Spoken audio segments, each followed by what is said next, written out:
Hello and welcome to Nice and Blunt. I'm Adam Mariancho, and it's time for their live stream. We're doing another draft on Underdog, and it's Tuesday, August 5th, 4 p.m. Let us begin.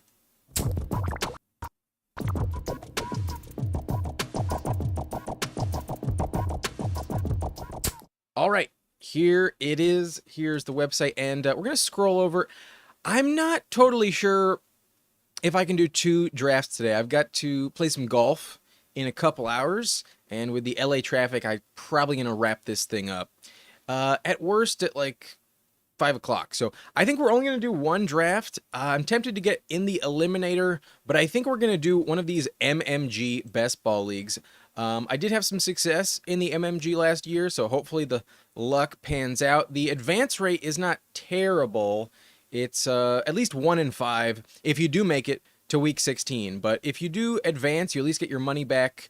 There is a shot to get some decent payouts. The first place prize is 30K. Hopefully we can do it. So if you want to draft with me, if you're hoping to get in on the live stream, it's the MMG Best Ball League 20-second timer. I hope you're ready. If you are, hit that button right now.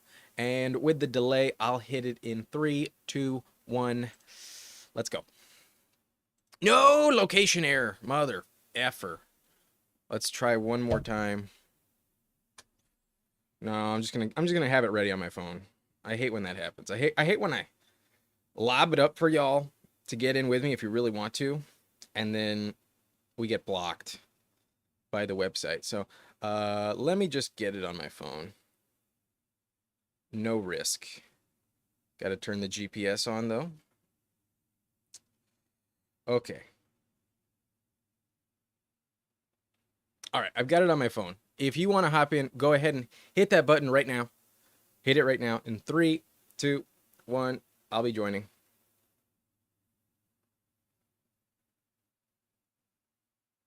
I think we're good. Yeah, 10 spots left. Hopefully, you were not boxed out if you wanted to hop in. Let's get it going. Okay, 6 spots left.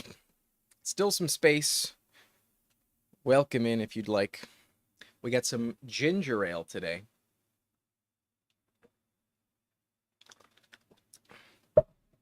Good to stay hydrated. Anyways, like I mentioned, I am playing golf in a couple hours, so I only think I'm going to do one stream. I think this will be the only stream of this afternoon. One spot remaining. Almost full. There it is. Now we're ready. We get pick 2. So, unless we get sniped on Bijan, that's who we're taking. If not, that means we get Ja'Marr Chase. Pick 2 is pretty good. Never upset with pick 2. But I hope you checked out the wide receiver rankings video I posted. What was that, yesterday? I believe that was yesterday morning. My top 40 at the position. And after this is done, I should have another video ready to post in the wings. So I'll be posting AFC East win-loss picks later this evening. And hopefully that's all sorted out before I get going, before I go play golf. So in an ideal world, I think an hour and a half from now, that video will be ready. So if you don't want to miss out, ring that notification bell. You'll get all of my new updates, all of the you'll know every time I go live as well. Bijan does go at pick 1, so maybe that guy was listening. Maybe they just don't like Ja'Marr Chase, but all right, I'll take Ja'Marr at pick 2. I've never gotten Ja'Marr at pick 2. This is the first time that's ever happened for me. I know it happens sometimes, but not for your boy. I've finally gotten the luck in my favor, so that's good. Let's pull up the draft board, though.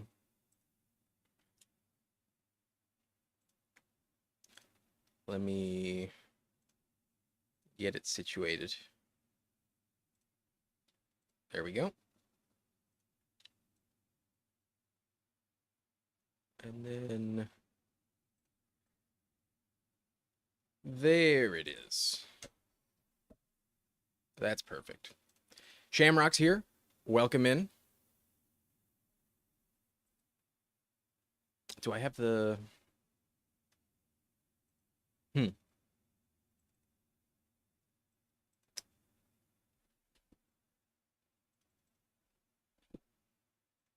There it is. Okay. Chat is set. Let's pull that at the bottom there. Nah, we'll put it here. We'll put it here. Okay, okay, okay. Do I think Kyron getting signed is going to push up his ADP? Probably. I think compared to Brees Hall right now, I'd definitely rather have Kyron Williams. Brees Hall might be in more of a committee than we expect. And then with James Cook holding out, I can't imagine anyone's not taking Kyron above James Cook. So with a little more safety net, knowing that he's not going to hold out and knowing that they're committed to him with that type of contract, I don't think people are as afraid of Jarquez Hunter, Blake Corum. I expect him to move up a little bit, but I don't think he's going to overtake Chase Brown. Definitely not going to overtake Omarion Hampton. Hampton, I think, will continue to rise as long as Najee does not practice. So I was already ranking Kyron behind Omarion Hampton before all this news, before even Najee went down. I trust Hampton. I think Kyron's a very good running back 12, 13 candidate. I wouldn't put him in the top 11, but I would not put him any lower than 13.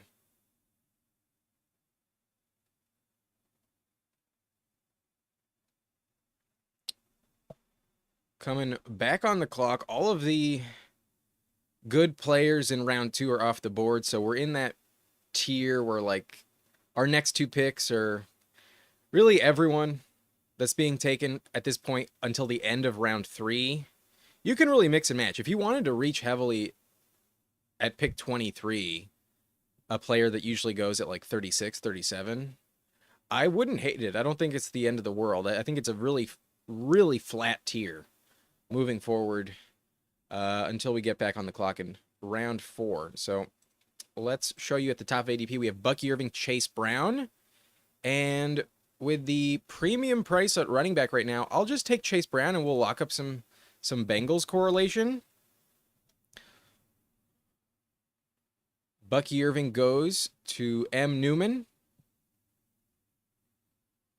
And then Trey McBride off the board. So I'm going to hop back in at running back. We have the wide receiver 1 on this team, Ja'Marr Chase. So I think I can lock up elite RBs and just move on with my day. I don't think I need to grab T. Higgins on this team. That way, if I gamble that I'm not going to get Joe Burrow, I'm not locked into a worst case scenario. If I have all 3 Bengals through the first 3 rounds, Ja'Marr Chase, Chase Brown, and T. Higgins, then it's like you might as well just take Burrow at the top of the 5th round. But if you only have 2, you can kind of gamble on it. I was really hoping that team at 1 took T. Higgins, though, because then I'd be in a really good spot where the team at 3 is not now incentivized to snipe me on Burrow if I let him fall to round 6. So let's hope for the best. I think I'll be okay, but grabbing Hampton there, we can pivot and it's not the end of the world if we don't get the Burrow stack on this roster. So keep it flexible. But I have come to the conclusion, I'm pretty much convinced now, the way to win this year is with 2 elite running backs. I think you want 2 top 12 running backs, and drafting them early in the first 3 rounds, I think, is the way. And it doesn't need to be RB1 and RB5. I think as long as you have 2 in the top 12, you have really, really good odds of advancing, because the position really falls off a cliff once you hit like running back 15, honestly. And the depth just is never the same. You can't get access to workhorse players. You need to rely on some type of injury for somebody else going later to pop off. So I love the depth at receiver. I think there's a lot of good options later on. And especially if you start off with Ja'Marr Chase and go 2 RBs right after that, you're in excellent shape. So I love this strategy. I think it's the most bust-proof strategy at this point in time. And with the prices on running back this year, there aren't the same type of discounts as we were getting last season. Like last year, you could still get some really good names in like even the 7th or 8th round. This year, it's like once you hit the end of round 5, there's a lot of question marks, a lot of gambles. I would rather just bank on these early round guys staying healthy and drafting correctly, I'll trust Chase Brown and Hampton on this team. But is anything strange about this draft so far? I don't think so. The only odd selection was Nico at pick 8, but nothing's really that off about that. Jalen Hurts does go above Jaden Daniels. It seems like people may be worried about Terry McLaurin. Terry is falling. Jaden's falling. If I get one of them available at 47, I will make that click pretty quickly. I'll happily take a commander at pick 47. But odds are that doesn't happen. You can always dream, though. JMO off the board. Jaden off the board. And Sutton off the board. So Terry does fall. I don't see why you're not excited to draft Terry McLaurin at this price. Like, I don't want DJ Moore above Terry McLaurin. That's for sure. So I'll happily scoop him up at pick 47. He falls 8 picks in this draft. Love that value. Even if he does get traded, he has 4 straight years with 17 games and then 5 straight years with 1,000+ yards. He'll score 1,000 yards no matter who's the quarterback. But we are back on the clock. Kind of a gross spot, but with James Cook not practicing, even though I think he's a great value in the 5th, I'll get back at the receiver position. I'll take Devontae Smith. Kind of wished I could have had George Pickens in that round there because George Pickens does play the Commanders in Week 17, but Pickens went at 37. We never had access to him. He went at the top of the 4th round. So let's just keep it balanced. Would have been insane if I got Jaden and Terry at that turn. Like, imagine if I got Jaden at 47 and Terry at 50. That would have been fucking awesome. But we'll take Terry and Devontae. That's fine. James Cook goes 53. That team at 4 preferred Chuba Hubbard above James Cook. Albie saying afternoon delight. Oh, I'm prepping the delight right now. I am packing this bowl as I speak. But wanted to give some of the East Coast audience members a chance to catch this live stream. We usually draft later in the evening, so especially if you're on the East Coast, that does not work for a lot of people. And you never know who wants to join in. But Albie is locked and loaded. Fire away. I'm almost done. That's what my eyes are focused on as I look down at the table. But I will give you a warning. I will let you know. All right, I'm packing it in. All right, we're good. If you're ready, if you want to smoke with me, go for it. You know what to do. What the hell?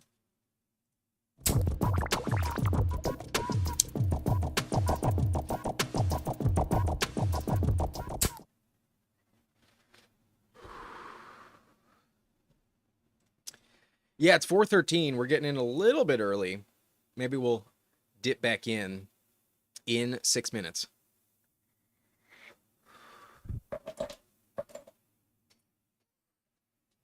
But big run on running back since our last pick. So perhaps taking James Cook was the right move there, but I think based on who we have, it's totally fine. Am I good? The live stream is saying we're kind of choppy right now. I think it's okay. Let me know in the comment section if you had a delay there. Because I think we're all right. The connection's back. I think it's chilling, but did get a little warning sign that it wasn't stable. Anyways, we are basically back on the clock in the next 20 seconds. And Elite Drafter at pick 70 is extremely likely to snipe us here on Burrow. But we're 1 pick away. Oh, hell yeah. The only question is, do I risk it and give M. Newman a chance to snipe me? But I see three players I'm happy with. I'm just going to play it safe. I'm going to take Joe Burrow on this team. We have Chase Brown and Jamar Chase. It would be kind of unnecessary to risk Burrow coming back around at the turn. Granted, I did kind of want Ricky Pearsall on that team. I'm okay not getting him. Josh Downs goes. I'm super tempted to just grab Jordan Addison on this team, but I'm going to stick to my rankings. I'm going to take the player that's going to be active all season, and I think I'm going to go with Emeka Egbuka. I do have a lot of faith in Egbuka right now, and I'm trying to also catch up on my exposures. If I was underweight, looks like oh no, we're good. I thought it froze for a second. If I wasn't a little underweight on Egbuka before we got that Chris Godwin news, then I probably wouldn't feel as compelled to catch up on Egbuka, but I'm really optimistic about him. And once you look at Jalen McMillan's numbers in this offense as the two, it's so convincing to me that this is such a valuable receiving core to bet on. There's going to be so many touchdowns available, and I really trust all the reports that are just so positive on Egbuka right now. I think Egbuka could be a real league winner. I do rank him top 30 this season. I'm not, I'm I'm being honest with you. I really trust Egbuka. I think he's going to be really good.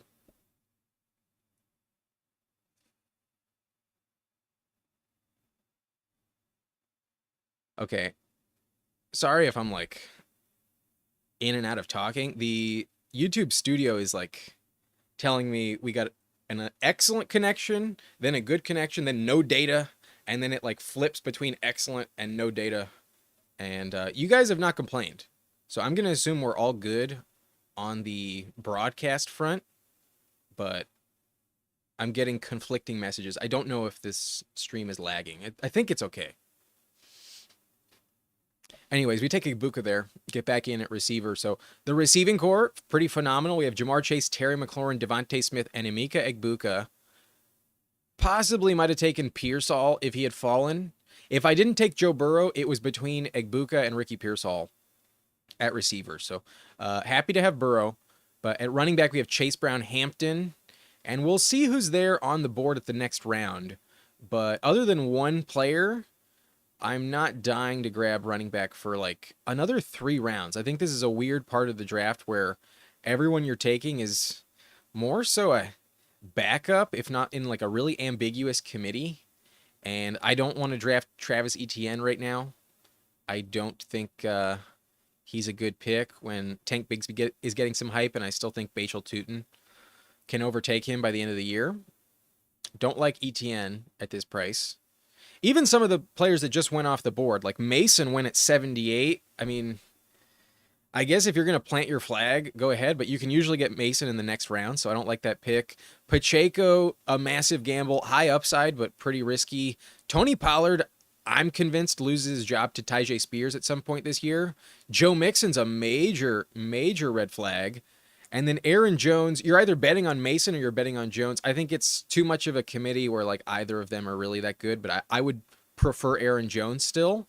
And then Brian Robinson Jr., I think, will lose his job as well. I don't trust B-Rob at all. I think once Montgomery is off the board, and even Caleb Johnson as well, all of the running backs that have just been taken in the last 2 rounds are massive question marks. I don't want to be drafting RB at this point in the draft. In my opinion, this is the running back dead zone.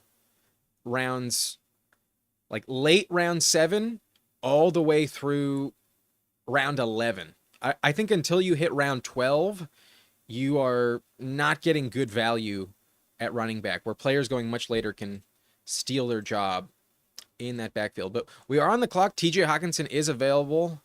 I think I'm going to scoop him up. The team after me already has a tight end, though. Maybe not. Maybe instead I go with Cooper Kupp or Keon Coleman. I'm going to go Keon. I think the scenario where Khalil Shakir does lose his job is actually really tempting for the case for Keon Coleman. And maybe this team does take TJ Hawkinson, but they already have a tight end. They took Trey McBride. I think Hawkinson's going to fall back around. They go Kyler at 96, only 3 receivers. I think if they take 2 tight ends, they're in a rough spot. I think they make the right decision, and it does pay off for us. We do get TJ Hawkinson to circle back at pick 98. Love that value on TJ Hawkinson. A full 11 picks, full round past ADP. That feels like a good pick because I think Andrews and Kelsey are fine picks in this range. I also think Ingram is a good pick at this point, but Hawkinson, unlike those players, I think has access to a top 2 ceiling at the position this year.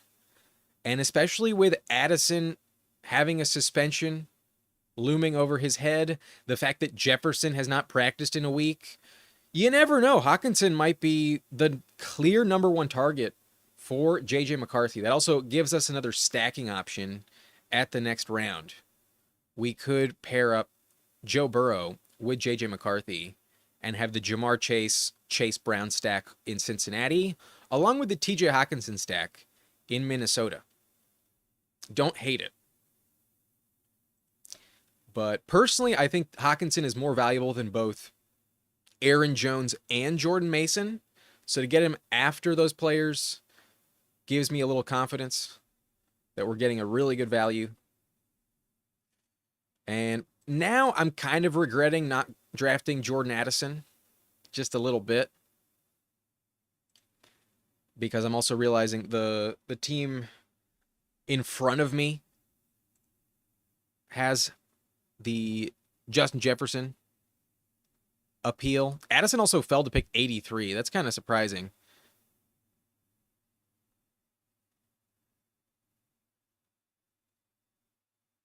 There's no way I'd rather have Chris Godwin at this point in time than Jordan Addison. I think that fall on Addison is pretty misguided.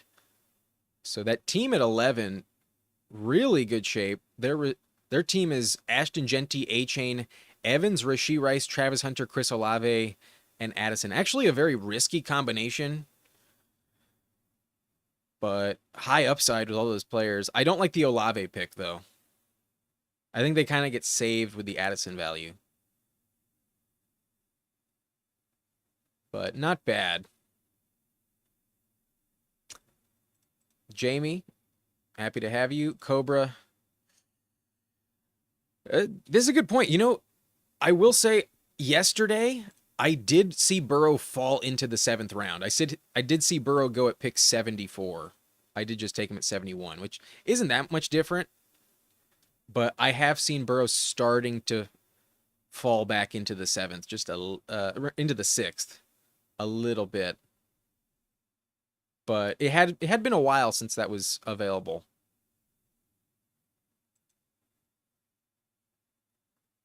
There's fewer teams that are taking him unstacked. But on the clock in the next pick, I would say Tucker Kraft is kind of interesting here. There's some good hype on Kraft out of camp.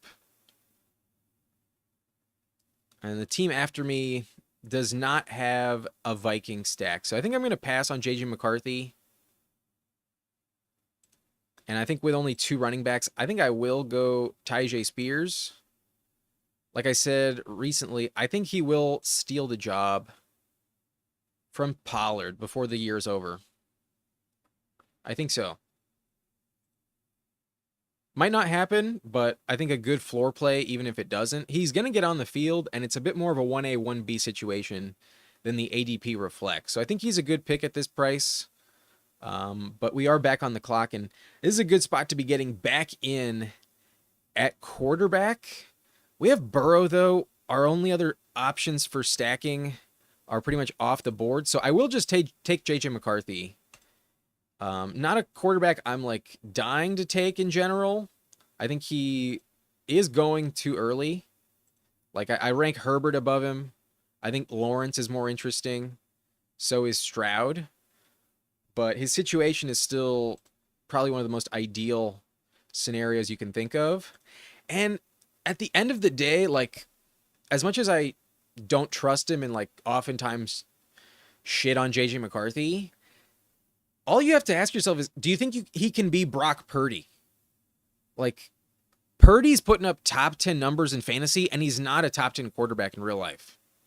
I don't think JJ McCarthy is like that much worse than Brock Purdy, especially with Kevin O'Connell. I think by the end of the year, they could be on equal footing. So just bet on the situation. Do you trust Justin Jefferson? I do. Do you trust Addison off the suspension? I do. And Hawkinson's healthy. He's got really good weapons. He's got all of the things going in his favor. And with an upgrade at the run game in terms of the backup, Jordan Mason will help them. Aaron Jones still has a lot in the tank. So I think this offense is going to be fine. We have a reason to bet on McCarthy with Hawkinson on the roster. So let's do it. I am definitely underweight JJ, though, on the offseason. I've done over 200 drafts, and I think I have McCarthy at like 3 or 4%. So, Jamie, thank you very much for the compliment. Appreciate it, man. But so far, I don't think we've messed this draft up. Like, I almost took Burrow instead of Devontae Smith at pick 50. I'm glad I went with Devontae. And then if I'm wrong about Igbuka, then this will be too high of a price. But I think I'm right about Igbuka. I think Igbuka is more of a 5th-round pick. I don't think he's in a worse situation than Travis Hunter. And if he really proves himself, I think he could maybe just stay the number 2 receiver all year long. Maybe even overtake Mike Evans at some point. I wouldn't rule it out completely.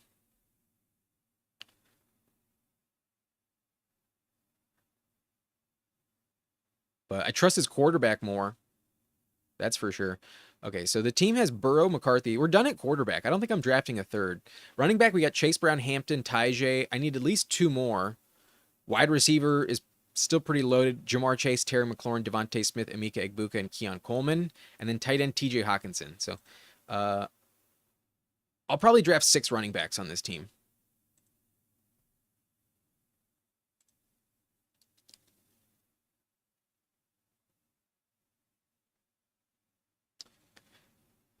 Goddard available again. I would say Goddard is a interesting pick here. So, especially with Devontae Smith, I think that's a good bet. We also have some week 17 correlation with Keon Coleman, that Bills-Eagles matchup. But basically the thesis for the highest upside in this combo is, what if A.J. Brown gets hurt? What if A.J. Brown misses time in the fantasy playoffs? We're going to get elite volume from both Devontae and Goddard. That's a good pair to have.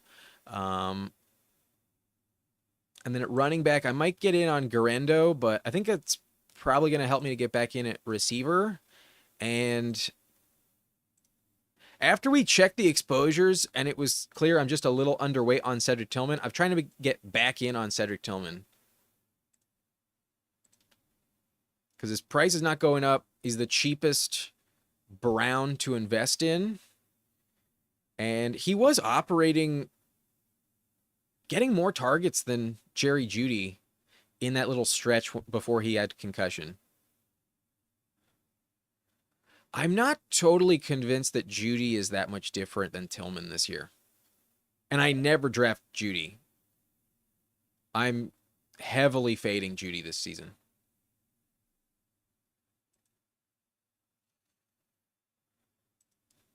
I was technically one of the first people on the Cedric Tillman train. I just kind of got off it for a while when I was like so heavily fading all of the Browns. I will say though, Jamie, you have reminded me how much I used to love Tillman. Like, I was ranking Tillman top 20 last year in those 4 weeks when he was popping off. You can check the tape. Those videos are still posted. So let me take a look. Cedric Tillman, which weeks was he active?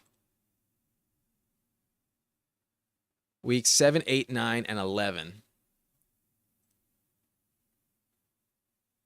Yeah, he was fucking elite. He was averaging like 16 points right before he got that concussion. And it wasn't just like Jameis Winston became the quarterback. It was when Amari Cooper got traded. Once Amari Cooper was gone, Jerry Jeudy didn't slide into the X receiver. It was Cedric Tillman who took those routes. And then the week after the bye, he got hurt. He had the concussion mid-game, and then he was out for 5 weeks. Here, let me remind y'all. This is Cedric Tillman's game log. So nothing, literally a maximum of 4 yards up until week 6. And then week 7 is when Amari Cooper gets traded. 12 targets, 8 for 81, 9 targets, 7 for 99, and 2 touchdowns. 11 targets, 6 for 75 and a touchdown. And then off the bye, 8 for 3. 8 targets, 3 catches for 47 yards, no touchdown. So did kind of fade a little bit off the bye week, but still had 8 targets. And then he only played half the game in week 12 and did suffer concussion, never got back on the field. Tillman had 3 elite games.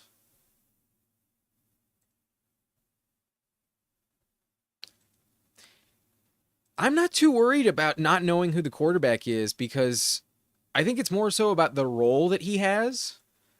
I would be pretty sad if it was Kenny Pickett, but I think Pickett is not going to get the job. I'm not a believer in Kenny Pickett. We've seen the offense play pretty well with Flacco, so I think to start the year, we are going to get Flacco. And then there's also the fact that David Njoku is really injury prone. And then other than a revenge game for Jerry Jeudy with Jameis, Jeudy has not been very good. So I'm on the clock here, and we're getting a really good price on Isaac Guerendo, who did just miss camp, but out for a few weeks. We're not expecting him to contribute week 1. And I do think he's well above Jordan James on the depth chart when healthy. I'm going to go Isaac Guerendo at the RB4. Elite upside if Christian McCaffrey does miss time.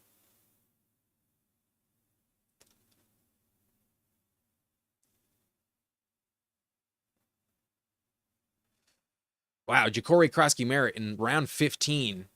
That is kind of shocking. I think this team is really good, and I think it can afford a luxury pick. So Isaiah Likely falling to the 15th round is too cheap of a price. His upside is a league winner. So even if he doesn't make our lineup very often, we can get 30-point games out of him if he does. And I think at this price, I will take the Isaiah Likely discount. I'm not relying on him at all. We have TJ Hawkinson, Dallas Goedert, and Isaiah Likely. Our tight end core is elite. Quarterback, we're going to stop with Joe Burrow, JJ McCarthy. Running back, we're in pretty good shape. We got Chase Brown, Hampton, Tyjae Spears, Isaac Guerendo. I'll grab one more. I was planning to take Ja'Cory Krosky-Merritt in the next round, so that was a bit of a shocker to see him go round 15. But all right, if that's the new price, I'm glad I have a lot of him earlier on this offseason. If you've been watching these live streams, have told you to draft Ja'Cory Krosky-Merritt since May. He was a common round 18 pick for me as early as May. I've been fading Brian Robinson all offseason. So the Ja'Cory Krosky-Merritt hype is not a surprise to me. But receiver, we're still pretty loaded. We got Jamar. We got a great price on Terry. Devontae Smith, Emeka Egbuka, Keon Coleman, Cedric Tillman. So let's take the falling values. We've gotten some good ones in this draft. We got Guerendo at a good price. We got Burrow at a great price. We got Terry at a great price. Hawkinson at a good price. And then we just got a steal on Isaiah Likely at tight end 3.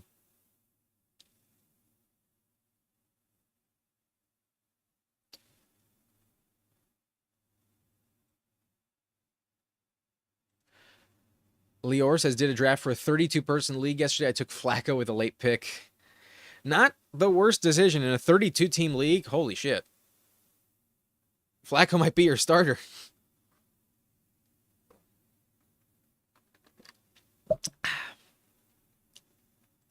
Browns also signed Tyler Huntley. What are they doing? Why do they have 5 quarterbacks? What the fuck? I think they really want Pickett to play some of those early games, but his hamstring has been a problem. I think if they're going to trade someone, it's Pickett. I think they'll trade Pickett if there's like a team that needs quarterback. Just traded Brian Robinson in 2026 late second for Drake May. Oh, I love this team. Oh my God. This is a great trade.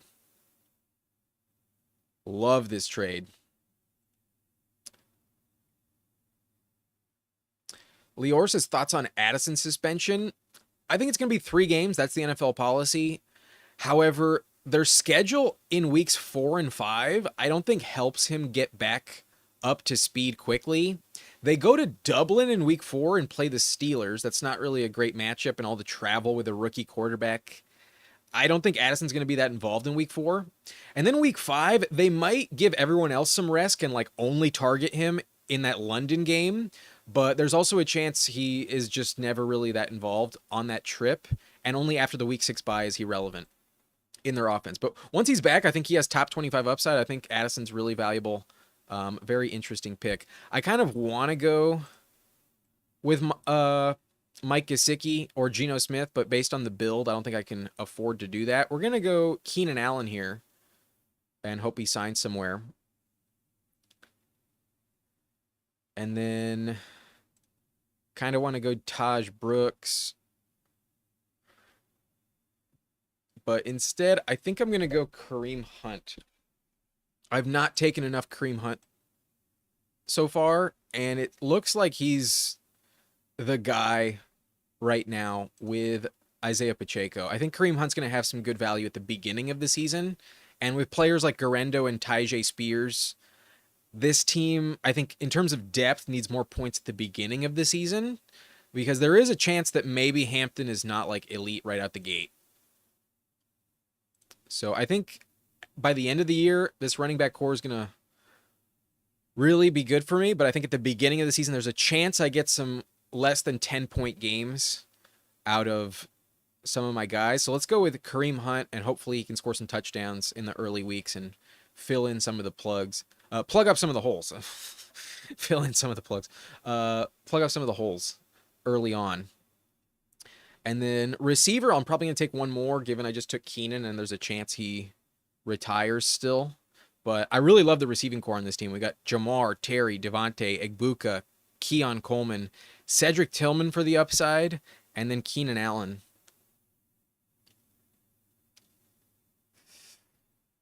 Tight end is also loaded. TJ Hawkinson, Dallas Goedert, Isaiah Likely. Quarterback is relying on Burrow, but maybe McCarthy really helps out. I like this team a lot. Burrow, JJ McCarthy, TJ Hawkinson, Goddard, Isaiah Likely. I'm very happy with this team. Makes me want to do another one, but I don't think I can. I don't think I have time. Cobra says Addison's suspension is official today. It's 3 games, right?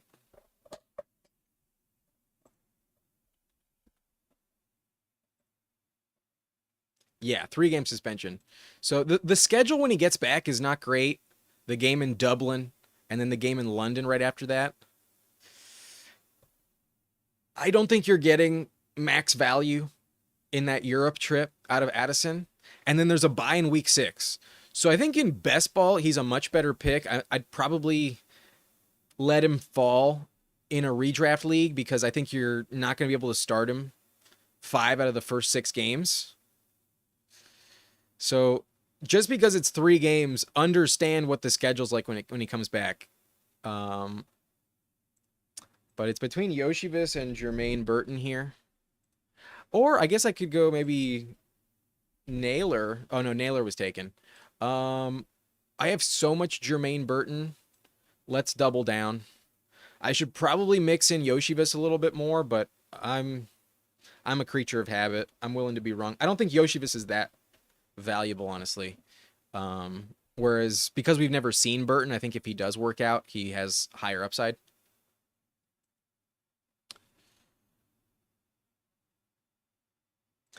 Yeah, that's the thing. Jamie makes a really good point here. We've known all along it's coming. So, like, why today is there a big overreaction and he falls to pick 83? I don't get it. We've known for a month now, and we've been speculating for over a year. He's going to miss 3 games. I thought that the price was already factoring in the suspension. I thought he was going in round 6 because of the suspension. Like, we're still drafting Rashee Rice in round 4, and Rashee's going to get a 5 or 6 game suspension. So I think an overreaction on Addison. I'll scoop up the value if he falls. I kind of regret passing on him for Egbuka, but only because I got the price on TJ Hawkinson later. I think this makes Hawkinson more valuable. I think Addison is at worst a 6th-round pick. I think if you get him in the 7th, he's a really good pick because he was just as good as Jameson Williams last season. He has 2 years with 10 touchdowns.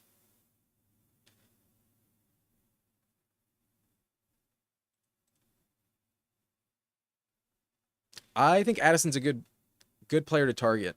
So let's remind you of the full roster. We went with Jamar Chase, Chase Brown, Omarion Hampton, Terry McLaurin at pick 47. Love that pick.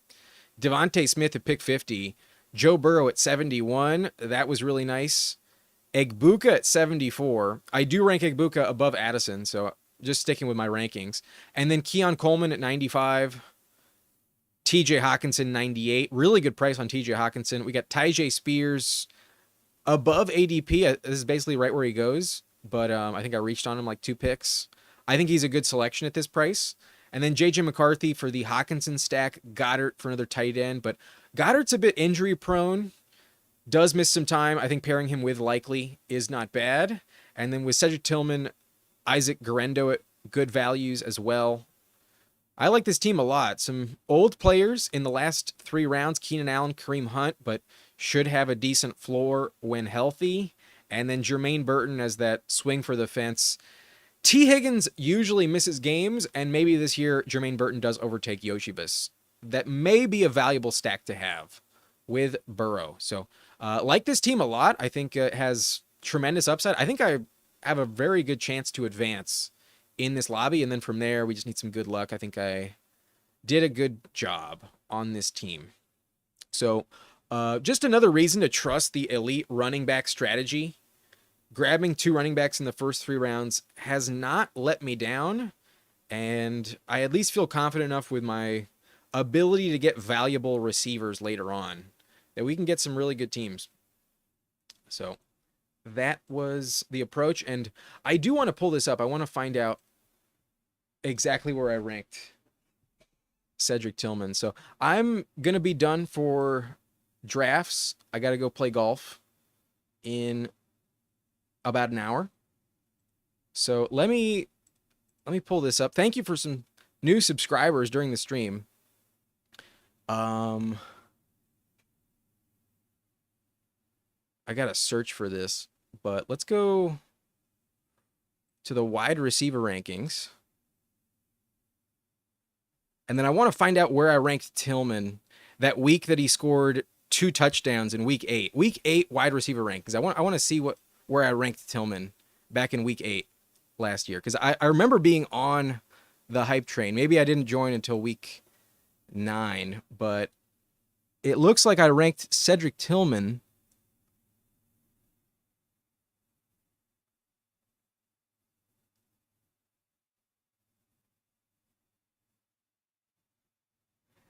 at 40, around pick 50.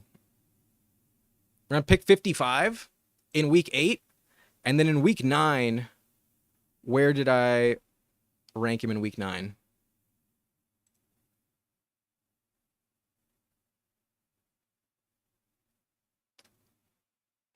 I ranked him fucking top 10.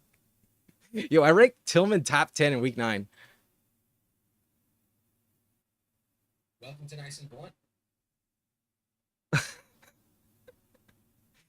I need to find the exact proof. I just want to show this off. Where was Tillman in our fucking rankings?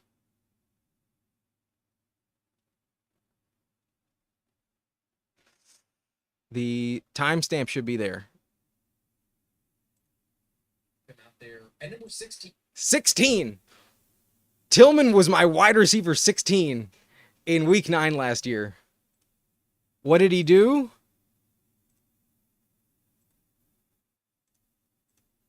Six catches, 75 yards, and a touchdown. So that's 16.5 points in week 9. I ranked Tillman top 16. So I've been on the Tillman train. I remember paying attention to Cedric Tillman. Jamie on it as well. Week 8 waiver wire. Great pick. Yeah, he was on my team. I remember picking him up in week 8. He was on the bench. I didn't start him, but then I obviously started him the next week. And I was thinking he was going to be like a great play for me. He's basically like a light version of Nico Collins. Like, let's pull up Nico Collins.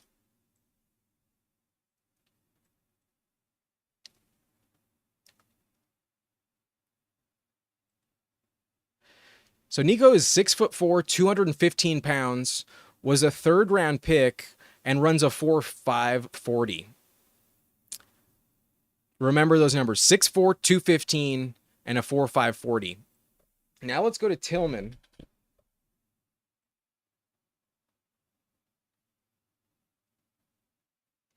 Who best comp is Nico Collins. 6'3", 213 pounds, 4.54. So basically just as fast, 2 pounds lighter, and only 1 inch shorter. Cedric Tillman is possibly the next Nico Collins. Problem is his quarterback situation, and I think they're going to have a really good pick next year.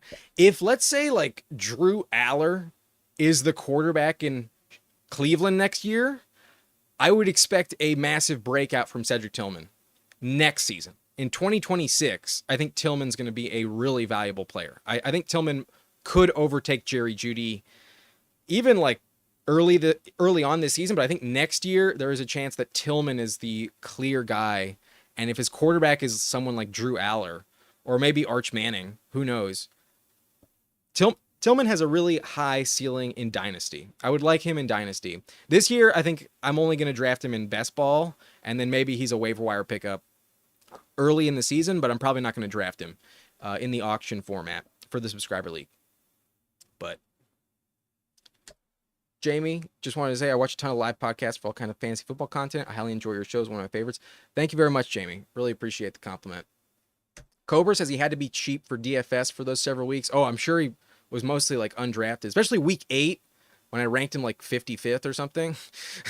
I had a massive overreaction in week 9 from 55 to 15. Didn't it take Nico 3 years to become elite? It did. It took CJ Stroud to be the quarterback. But think Arch will play it smart. I think so too. I think Arch is going to stay 2 years at Texas, especially if he doesn't win a natty next year. I think he'll stay. I think that's why he didn't make a big deal out of Ewers starting above him. I think he kind of had plans to stay there in the long term. But anyways, we had some fun with Cedric Tillman. Hopefully he does live up to that ceiling we saw last year. But the quarterback situation is rough. Anyways, hope you enjoyed. If you made it this far, subscribe to the channel. Do me a favor and hit that like button as well on your way out. But that's it for me. I've got to hit a tea time in about an hour or so, and I got to get on the road in about 20-30 minutes. So peace out. I'll see you next time. And look out for the AFC East win-loss picks. That is coming up in the next hour.